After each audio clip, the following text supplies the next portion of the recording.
로컬 크리에이터가 되려면 뭘 준비해야 됩니까? 저는 로컬 크리에이터가 이제 성공, 비즈니스적으로도 성공하고 취향의 공감대를 만든, 아까 말씀드린 것처럼 공감을 기반으로 만들어지는 시장의 시대이기 때문에 공감을 만드는 데 성공했느냐? 그게 성공해야 비즈니스적으로도 이제 성공하는 건데, 그러려면 세 개가 맞아떨어져야 됩니다.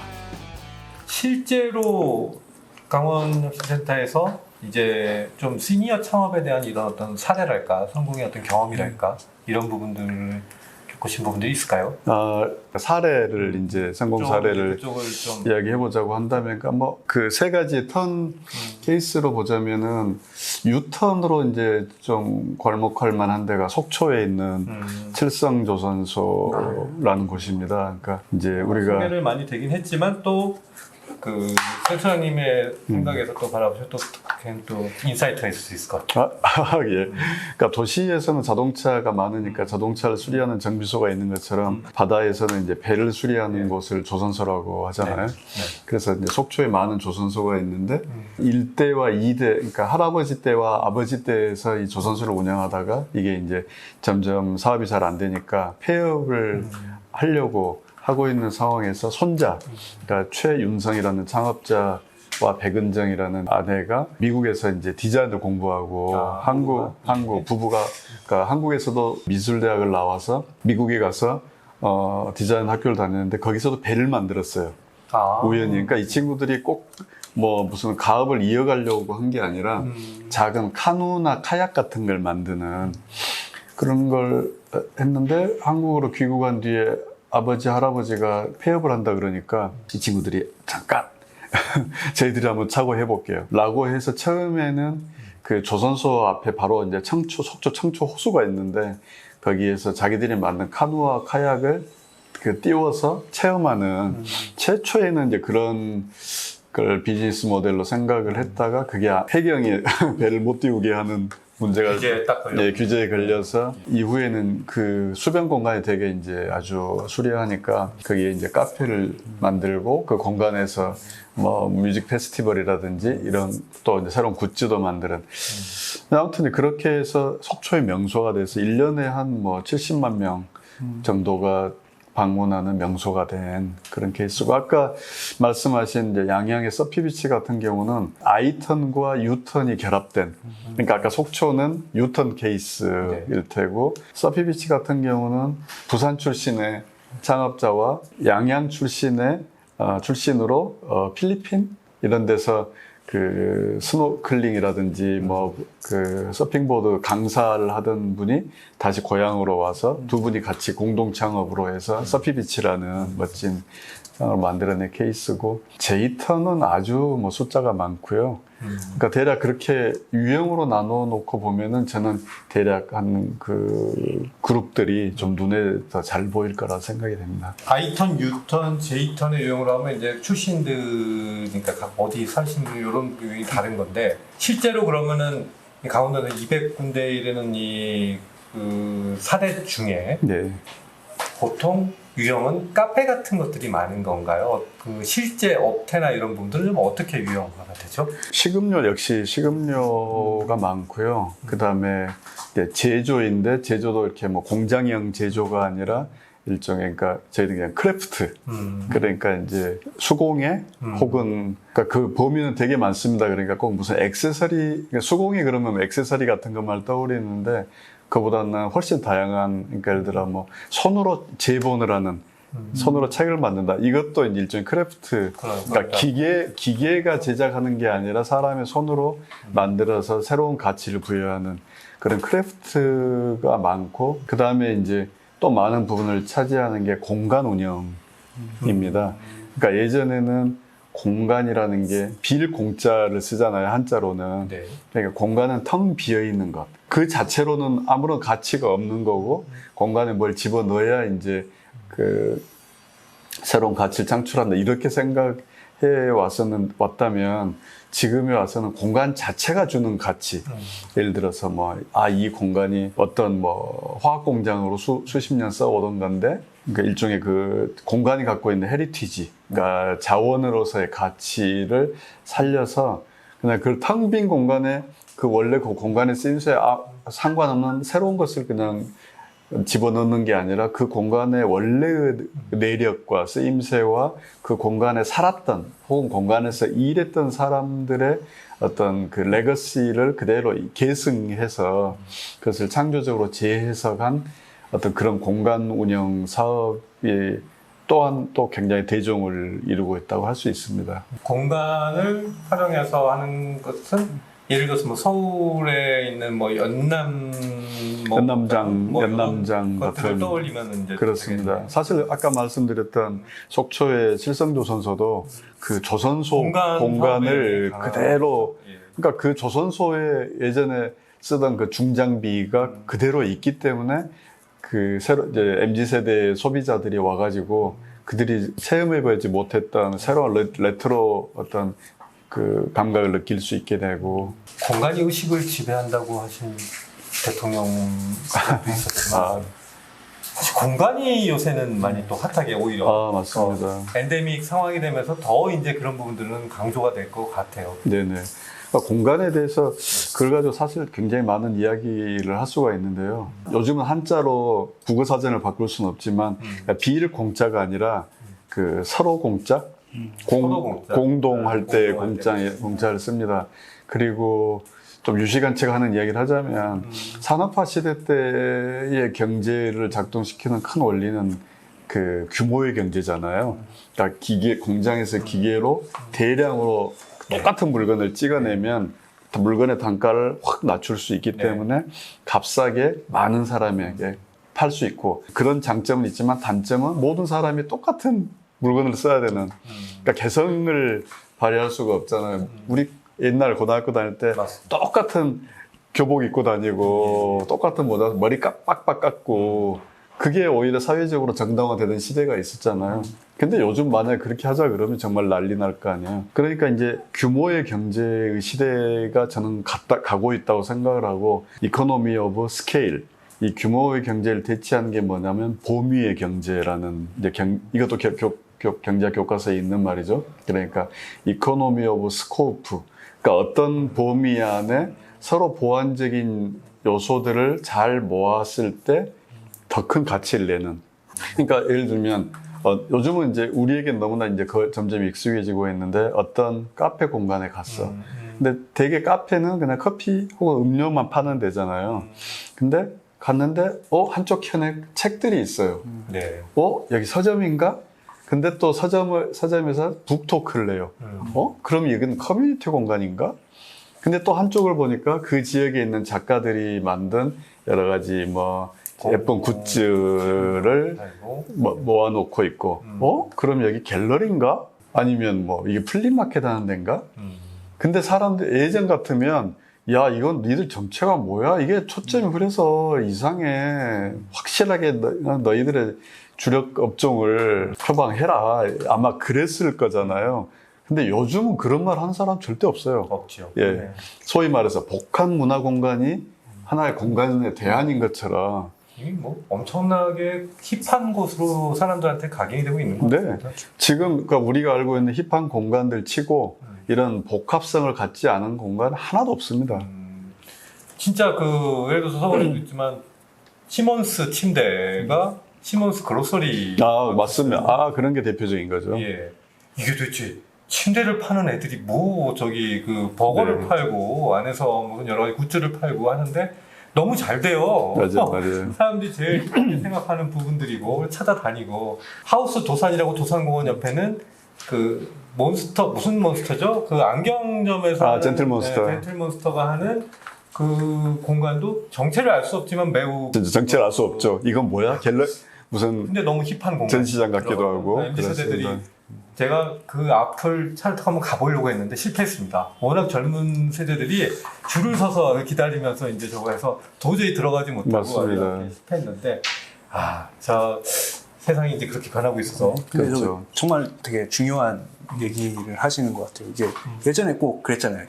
왜 지역에 다 있는데 왜 자꾸 서울 가냐 뭐 이런 거. 왜 자꾸 우리 동네에서 서점 있고 다 있는데 왜 꼭 서울에 있는 서점이 뭐가 달라 뭐 이런 얘기를 했는데 사실 서울에 있는 뭐 대형 서점 이런 데들이 사실 뭐 지역의 일반 서점 지금 사실 복합적인 서점들이 굉장히 많이 생겼지만 예전에 이제 되게 단편적인 서점과 왔던 이유는 사실 몰렸던 이유는 그런 복합적인 공간들이 그래도 좀 이제 서울에 많이 있었기 때문에 네, 네. 이제 많이 이제 찾아왔던 거고 지금은 이제 지역에도 사실 이런 복합적인 문화 공간들이 굉장히 많이 생기면서 꼭 이제 서울에 아닌 다른 곳에 가서도 그런 곳을 이제 찾아다니는 맞습니다. 이런 변화가 맞습니다. 말씀하신 부분인 것 같아요. 근데 이제 이 복합성, 그러니까 이제 공간이 함께, 서로 함께 하는 공간으로 가고 있다는 말에 이제 굉장히 거기에 담긴 큰 의미는 뭐냐면 그냥 이것저것 백화점식으로 모아놨다고 해서 복합성이 아니라 어떤 특정한 취향 공동성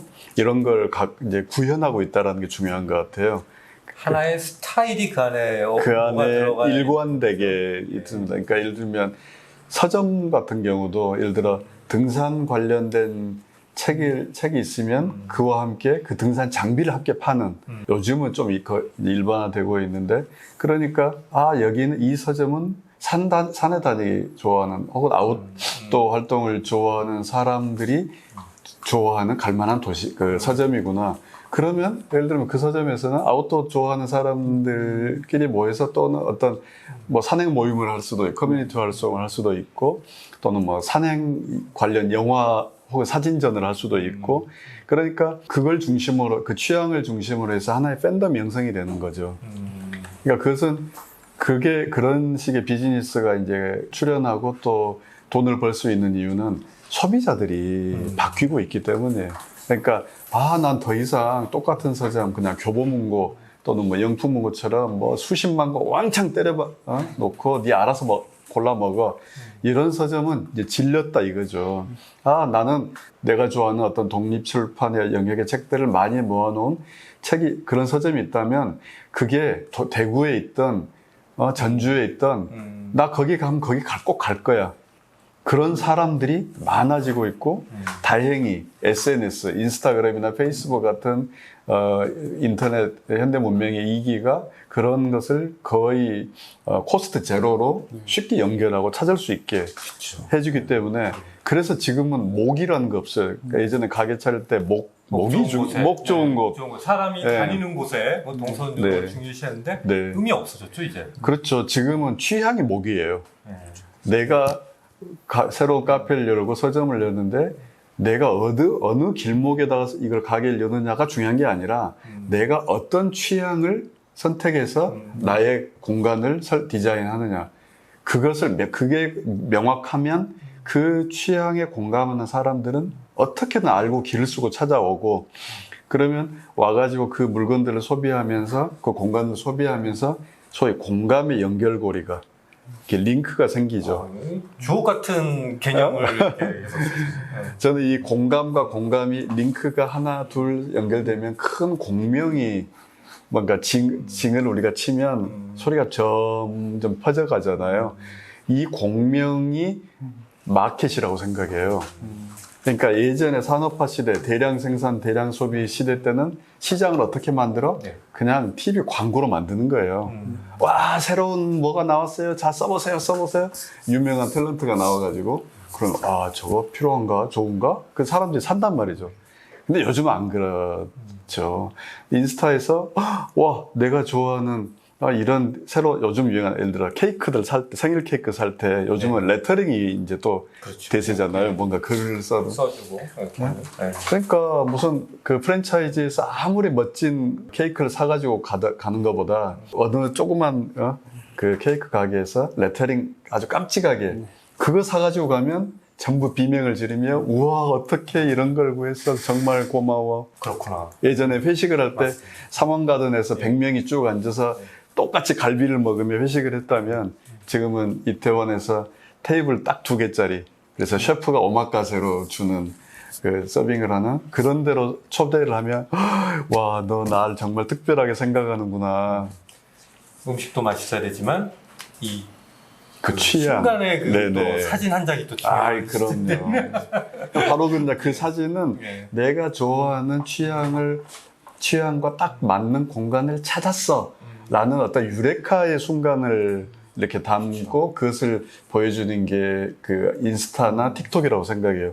저는 그러니까 틱톡이나 인스타가 세계적으로 빠르게 성장한 이유가 그게 그 미디어 기법으로 자꾸 사람들이 이제 해석하려고 하는데 그게 아니라 이런 사람들의 어떤 취향 소비의 그 지점을 잘 전달할 수 있는 그런 미디어이기 때문에 저는 성공했다라고 생각합니다.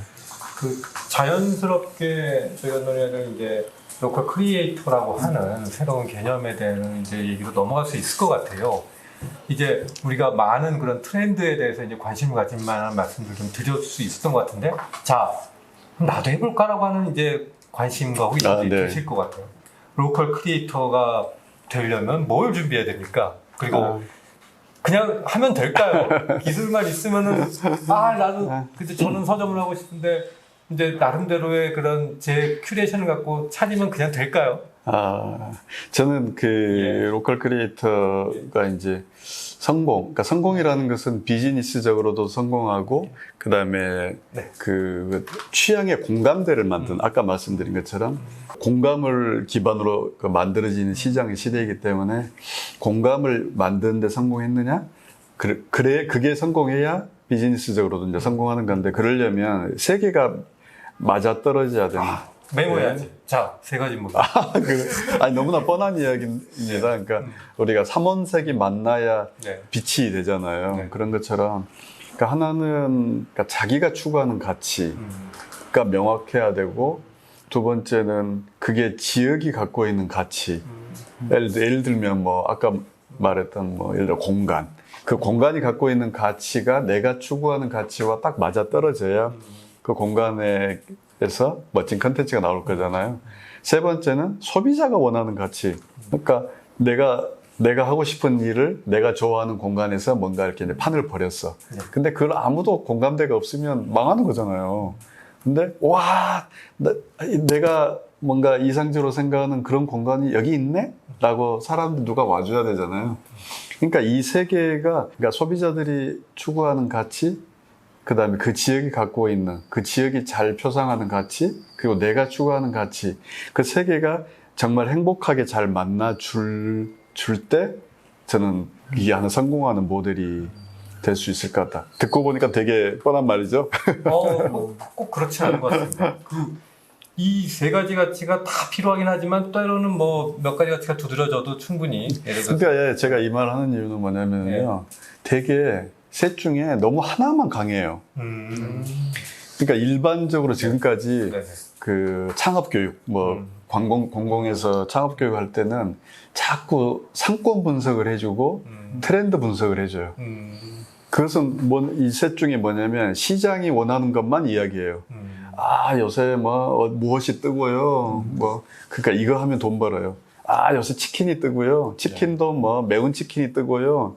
근데 이게 진짜 내가 하고 싶은 건지, 혹은 내가 치킨집을 여는 그 공간의 가치와 뭔가 스토리텔링이 일치하는지, 그런 건 전혀 고려 안 하잖아요. 혹은 반대로, 이 지역에서 예를 들어서 부산에 가서 부산이 밀면 유명하니까, 부산에서 밀면 가지고 사업하면 잘 될 것 같아. 춘천 닭갈비, 거기서 닭갈비 하면 망하진 않을 것 같아. 그것만 생각한다. 혹은 자기가 하고 싶은 것만 생각해서, 요새 다들 네가 하고 싶은 걸 하고 살래매. 그래, 그럼 난 하고 싶은 게 이거니까 이거 할 거야 라고 그냥 아무데나 깃발 꽂는다고 그거 되는 게 아니잖아요. 굉장히 많은 사람들이 그런 오류를 실제로 범합니다. 그 말씀 드리니까 딱 와닿는 지점이 있는데, 제가 얼마 전에 이제 가족들과 주말에 갔다가 이제 춘천을 해서 이제 닭갈비를 먹으러 갔어요. 근데 그 춘천의 닭갈비 명소에는 그냥 닭갈비 집밖에 없더라고요. 예, 맞아요. 너무 닭갈비 집만 그렇게 있고, 한 두세 군데 이렇게 미어 터질 정도로 잘 되는 집들이 있고, 그것 때문에 또 우후죽순격으로 닭갈비 집들만 있겠지만, 닭갈비 생각이 나서 갈 수는 있겠지만 또 다른 이유로 가지는 않을 것 같아요. 맞아요. 네. 그래요. 예전에 그런 진짜 많았잖아요. 지역에 무슨 땡땡 골목 꼭 이제 딱 그 집만 있잖아요. 네. 제주에 가면 흑돼지 골목 있고, 네. 춘천 가면 그러면 닭갈비 이제 골목 있고, 심한 경우에 이제 TV에 나온 집이 옆집이라고 간판 걸기도 맞습니다. 하고, 어디 부산 가면 회센터 웃지 못할 횟집만 한 30개 이렇게 붙어 있고. 네, 맞습니다. 그러니까 거기에는 이제 닭갈비 골목 혹은 뭐 그런 먹자골목의 특징은 뭐냐면은 그 골목이 그 상권이 추구하는, 표방하는 취향이 없는 거죠. 그냥 닭갈비를 맛있게 먹고 배를 채운다라는 굉장히 즉자적인 것만 있고, 그러니까 그렇기 때문에 닭갈비 골목에 가서 닭갈비를 먹고 나서 배는 맛있게 먹긴 했지만 거기에서 어떤 춘천과 연결된 어떤 체험을, 자기만의 체험을 갖기가 좀 힘들어지고, 그러니까 물론 그냥 닭갈비 먹었으면 됐어 라는 사람에게는 뭐 그걸로 충분할지 모르지만, 춘천을 특별하게 소비해보고 싶었던 사람에게는 뭔가 2%가 이제 부족한 거란 말씀이죠. 자, 그렇다면 여기서 좀 약간 저도 사적인 이해관계에 대한 궁금증이 드는데, 네. 예를 들어서 이제 그런 식으로 어쨌든 닭갈비 골목이라고 하는 것은 되게 그 자체로는 좀 가치 있는 창업의 이제 후보지가 될 수 있잖아요. 그런 데에서 거기 휩쓸리지 않고 나름의 가치를 새롭게 만들어서 창업을 해서 성공했던 사례라 그런 게 혹시 생각나시는 게 있으신가요? 닭갈비 가지고요? 아니, 그 닭갈비가 꼭 아니더라도 제가 닭갈비는 아니고 네. 횟집. 그러니까 우리가 동해안 가면 횟집을 많이 이제 뭐 금방 떠올리죠. 뭐 바닷가에 즐비하게 있는 그 수많은, 당연히 바닷가 가면 횟집이 예, 있겠지. 횟집이고, 횟집 그러면 앞에 딱 그 시퀀스, 그러니까 횟집에 도달하는 너무 그 시퀀스를 스테레오타입으로 생각하면 스테레오타입이 있잖아요. 앞에 뭐 수족관이 있고, 그리고 테이블이 이렇게 있고, 테이블에는 하얀 플라스틱 책상보가 있어서 하나씩 확확 걷어내면서 손님 오면 또 갈아치우고, 그 다음에 엄청나게 많은 그 스키다시라고 하는 그 뭐 사전 요리들이 있고, 어장창 회가 나오고, 그리고 뭐 이게 다 먹고 나올 때쯤에는 뭐 엄청 막 뒤범벅 어지러워진 상. 근데 이제 이런 게 우리가 생각하는 횟집인데, 제가 그 창업 경로는 사실 잘 모르는 집인데, 그 강릉 경포 해변에 최근에 새로운 횟집이 하나 생겼는데, 건돌이 횟집이라는 네. 횟집이 있는데, 거기는 멀리서 보면, 그러니까 다 횟집들은 전부 그냥 하얀색 형광등을 쓰잖아요. 근데 여기는 불빛이 노래요. 그러니까 멀리서 보면 저기 혹시 이자카야 아니야? 약간 이자카야 풍으로 느껴지게 하는. 네네네. 그리고 가까이서 다가가면 들리는 음악이 힙합이나 이런 굉장히 좀 그 젊은 음악, 최신 음악들이 나오고, 그 안으로 들어가면 제복을 입은 젊은 그 종업원들이 굉장히 체계화된 어떤 시스템 속에서 나오고, 그 다음에 그 메뉴 구성이 굉장히 그 약간 좀 잘 모듈화되어 있어요. 그냥 우리 집 횟집 가면 그냥 와장창이잖아요. 네네네. 근데 여기에서 이걸 좀 메뉴들이 좀 구조화되어 있다고 할까?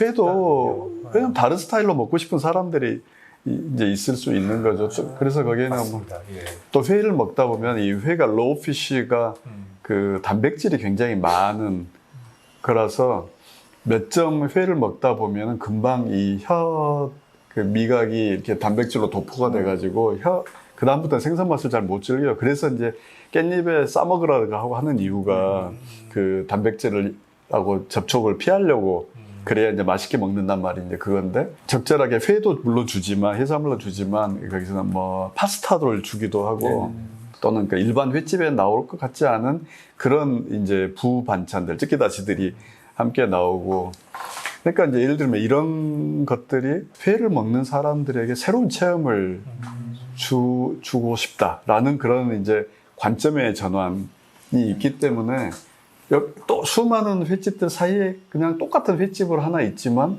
그 집은 너무나 달라 보여요. 그리고 그 집을 갔다 오면 뭔가 어떤 분명히 횟집에서 회를 먹고 나오는데 뭔가 이탈리안 레스토랑을 갔다 온 것 같은 경험을 준다는 말이죠. 그렇구나. 이게 뭐 완전히 막 그냥 난 새로운 걸 하겠어라고 하는 그런 건 어떤 그거 아니더라도 네네네. 충분히 기존의 어떤 주변 인프라나 그 교섭을 활용해서 거기다가 방점만 좀 달리 맞습니다. 하거나 관점을 좀 달리 해도 또 다른 차별화되는 성공의 포인트는 있다. 또 하나 사례를 말씀드리면, 아까 이제 이야기가 나왔던 서피비치인데, 서피비치 그러면 이름이 서피라는 말로 시작을 하니까 서핑 서비스라는 회사구나라고 생각할지 모르지만, 여기는 서핑 회사가 아니에요. 그러니까 서피비치가 그 제공하는 상품은, 파는 상품은 뭐냐면 그냥 해변의 휴양 문화예요. 우리나라 바다에서 우리가 바다에서 수영할 때 해수욕할 때 돈 내지 않잖아요. 네. 바다는 그냥 공공재란 말이죠. 서핑도 내가 집에서 보드 들고 가서 대한민국의 어느 바다에든 입장료 없이 들어가서 서핑할 수 있어요. 그 서피비치는 근데 서핑만을 파는 게 아니라 사람들이 바닷가를 지금까지는 해수욕장 하면은 우리가 떠오르는 스테레오타입은 그냥 파라솔 네. 꽂아놓고 뭐 음식 싸온 거 가지고 술 퍼먹고 혹은 밤 되면 막 폭죽 빵빵 튀우고 막 쓰레기 버리고 가고 약간 이런 것들을 떠올리잖아요. 예, 예. 근데 이 친구들은 그걸 싹 밀어내고 그 해변에서 완전히 우리가 막 발리나 그런데 그 세계적인 휴양지에 가서야만 즐길 수 있는 아주 고급의 해양 문화를 즐길 수 있게 해놨어요.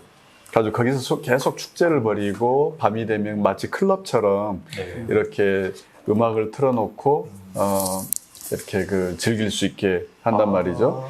그리고 이제 서핑을 하긴 하는데 그것은 일종의 거기서는 그 일종의 사이드 디쉬예요. 그러니까 서핑 강좌를 해주기도 하는데 네. 거기에서 큰 매출이 나지도 않고 사실.